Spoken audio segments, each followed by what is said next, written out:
যদি বাঁচতে চান, যদি বাঁচতে চান, যদি বাঁচতে চান, পরের চিন্তা করবেন না। ওই দল, ওই মত, ওই ব্যক্তি, ওই হুজুর অমুক খারাপ তমুক খারাপ, এই চিন্তা ব্রেনে আনবেন না। এগুলো আমরা করব, আমরা আপনাদের দিয়ে করাই আমাদের দল ভারী করার জন্য। আপনার চিন্তা হবে আপনার কবর। কথা কি বুঝতে পেরেছেন? খুব ভালো করে বুঝুন। আমার জীবনে আল্লাহ তাআলা অনেক নিয়ামত দিয়েছেন, অনেক। এই নিয়ামতের কোনো শুকরিয়া করতে পারিনি। এমনকি আল্লাহর যে ফরজ নামাজ, এটাও মন দিয়ে পড়তে পারি না। 4 রাকাত নামাজ পড়তে কম্পিউটার স্পিডে পড়ি, 4 মিনিটও লাগে না। এর ভিতরেও 4000 কথা মনে হয়। আল্লাহ যদি কিয়ামতের দিন বলেন যে তোমার এত নিয়ামত দিছিলাম, 5 মিনিট আমার দিক মন দিয়ে নামাজটা পড়তে পারলেন না, আমি তোমার নামাজ কবুল করলাম না, তুমি দোজখে যাও, আমার কিছু বলার থাকবে?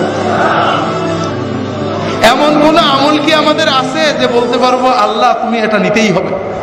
আমার দাড়ি, আমার টুপি, আমার নামাজ, আমার রোজা, আমার হজ, আমার যাকাত, আমরা কি কনফার্ম যে এটা আল্লাহ কবুল করবেই?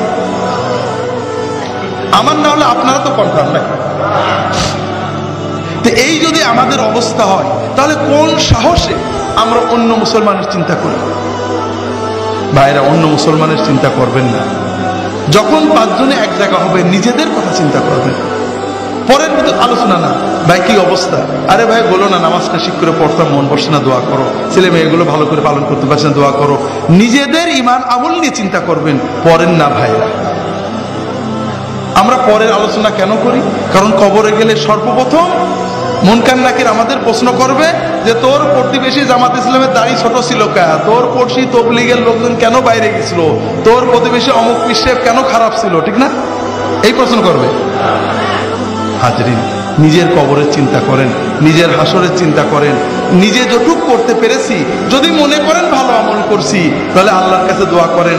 যদি দেখেন গুনাহ হয়ে গেছে, আল্লাহর কাছে দোয়া করেন, আল্লাহ আমার সামান্য আমল কবুল করো, গুনাহগুলো মাফ করো। আর তোমার নবীর উম্মত যত আছে, অমুক ভাই তমুক ভাই তমুক ভাই ভুলের ভিতরে আছে, আল্লাহ তাদেরকে হেদায়েত করে ভালো পথ দাও, তাদেরকেও মাফ করো। এইভাবে দোয়া করলে আমাদের লস আছে ভাই? লাভ আছে, অনেক লাভ আছে ভাই। তবে আমরা তো জানি আল্লাহর জান্নাতে জায়গা তো কম, ঠিক না?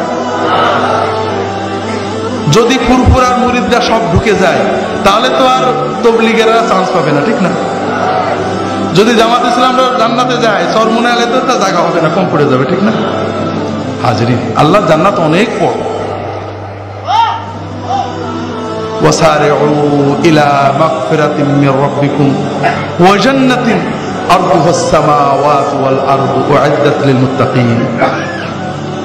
তোমরা দৌড়াও, দৌড়াতে থাকো, দ্রুত এগো সেই জান্নাতের প্রতি, যে জান্নাত আসমান জমিনের চেয়েও বড়, যে জান্নাতকে আল্লাহ তাআলা মুত্তাকিদের জন্য বানিয়ে রেখেছেন।